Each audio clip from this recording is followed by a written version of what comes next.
நீங்களாம் யாரு? மத்திய சர்க்கார் ரகசிய போலீஸ் இலாக்காவை சேர்ந்தவர். உங்க வீட்டை சோதனையிடுவதற்காக வந்திருக்கும். ஏன் வீட்டையா? எந்த வீட்டை எதுக்குங்க சோதனை போடணும்? நான் ஏழைக்கும் ஏழை. இருக்கிறத எடுத்துக்கலாமா? தாராளமா. Please come on.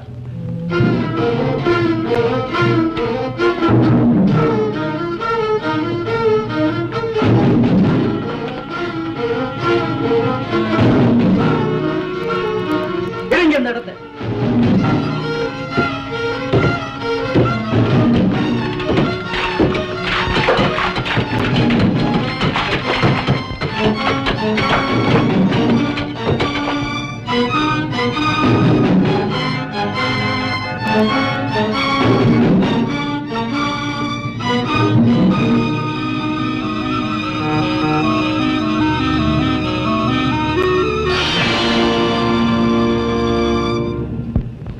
அவ்வளவும் வைரங்கள்.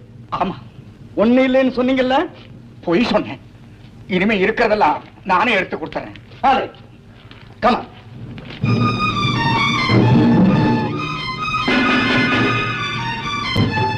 இந்த இடத்துல இருக்கு. வெட்டி எடுங்க. இந்த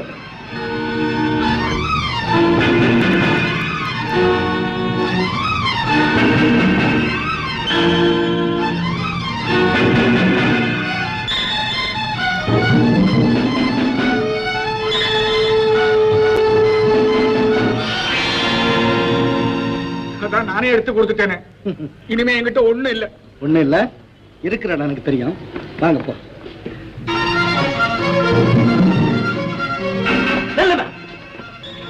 கடைசிப்படி எடுங்க.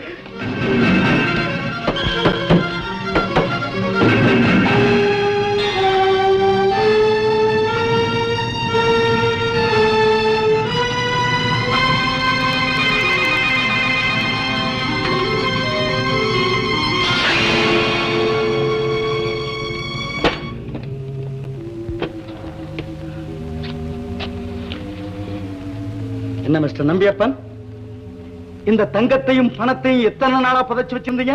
அது சும்மா சொல்லுங்க. அதான் எல்லாத்தையும் பிடிச்சாச்சே. 8 வருஷமா புதைச்சு வச்சிருந்தேன். 8 வருஷமா? இது பல பேர் சர்க்காருக்கு செலுத்த வேண்டிய வரிப்பணம் இல்லையா? இந்த நாட்டு ஏழை மக்களுக்கு புதுவாழ்வு கொடுப்பதற்காக நமது சர்க்கார் தீட்டி இருக்கிற பல திட்டங்களுக்கு பயன்படக்கூடியது இல்லையா? இப்படி ஒருத்தருக்குமே பயன்படாம 8 வருஷமா புதைச்சு வச்சிருக்கீங்களையா? இது நியாயமா? மிஸ்டர் நம்பியப்பன், இந்த நாட்டு சட்டப்படி புதைக்கப்பட வேண்டியது பணம் ஒண்ணுதாயா. அதே சட்டப்படி வெளியே நடமாட விட வேண்டியது பணம்.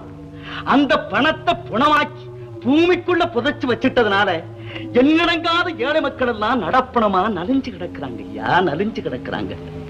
பல்லாயிரக்கணக்கான பாட்டாளி மக்கள் தங்கள் உயிரையெல்லாம் பணைய வச்சு பாரத மண்ணிலே இருக்கின்ற தங்க சுரங்கத்திலிருந்து வெளியே கொண்டு வந்த தங்கத்தை சுயநல பாவிகளான நீங்க ஏயா மறுபடி கொண்டு போய் பூமிக்குள்ள புதைச்சு வைக்கிறீங்க? விட்டுடுவோமா? சட்டவிரோதமா சொத்து சேர்த்து வச்சிருக்கிற அத்தனை பேர் ஜாதகமும் மத்திய சர்க்கார் கையில இருக்கு. மெதுவாத்தான் பிடிப்போம். பிடிச்சா இப்படித்தான் பிடிப்போம். நீ என்னங்க கொம்பாதி கொம்பனா இருந்தாலும் பிடிக்காம விடவே மாட்டோம். Be careful. Come on.